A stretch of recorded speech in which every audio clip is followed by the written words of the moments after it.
I do not want to give her a lecture about how she should not have worn it while having a jog, but I didn't have the heart to. And it's not my place anyway. I'm sure she knows that, and it's not her fault that she got into an accident. Okay, maybe I feel for her because I also wear my rings while jogging. I know your father does not have anything to do with it, but I'm just hoping you guys saw something, she said with a sad tone to her voice.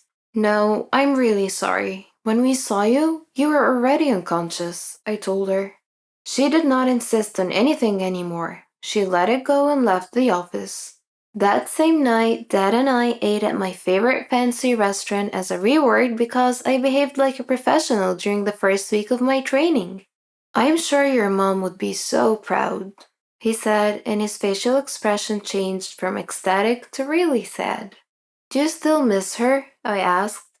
Every single day, he said with a half smile. A few moments later, I saw Mrs. Judy, my father's nemesis slash the woman who got into an accident. I'm not sure what happened to me, but I excitedly called her out, Miss Judy! She was startled, but she smiled the moment she saw me. She walked into our direction. My dad and I both stood up to greet her.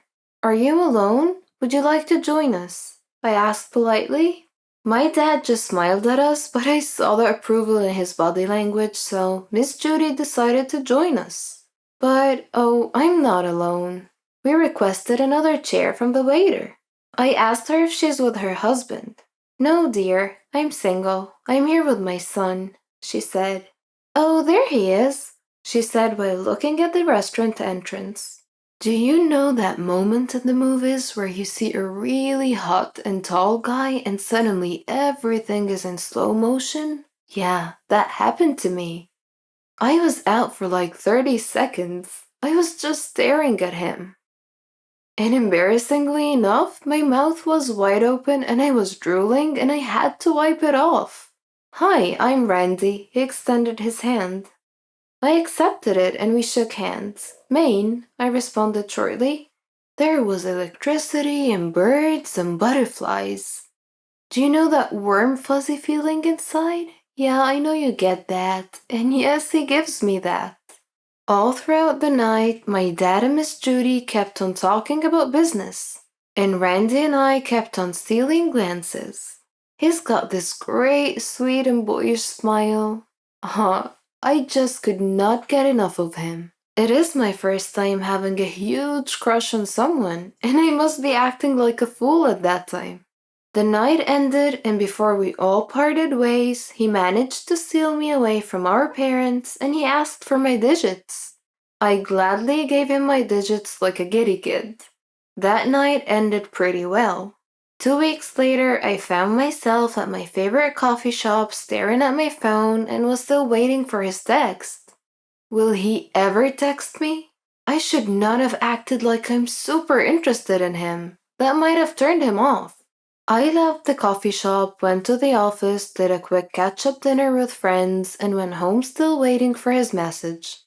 I was about to go to sleep and I wanted to throw my phone out of frustration. I hate false hopes. I just buried my face on my pillow because I hate how disappointed and frustrated I was. Then I heard my phone ring. I absent-mindedly answered it without checking who it was. Hello? He said. Who's this? I asked. Hi, this is Randy, Judy's son. I hope you still remember me, he said. I bit the edge of my pillow so I would not let out a big scream. He did not hear a response for a few seconds. Hello? Just a moment, I said. Then I jumped up and down a few times to let out the overflowing giddy feeling. I let out a little scream as well. Then I talked to him again. Oh, hi, how have you been? I asked, and I do not remember smiling that big my whole life. He told me that he was very sorry that he was not able to message me right away because he got super busy with work, and he asked me if I'm available next morning. I would do a morning jog near your area. Maybe you want to do it together? He asked. In a heartbeat, I said, oh yeah, sure. See you then. And then he hung up. I was so happy I jumped up and down on my bed for a full minute while screaming.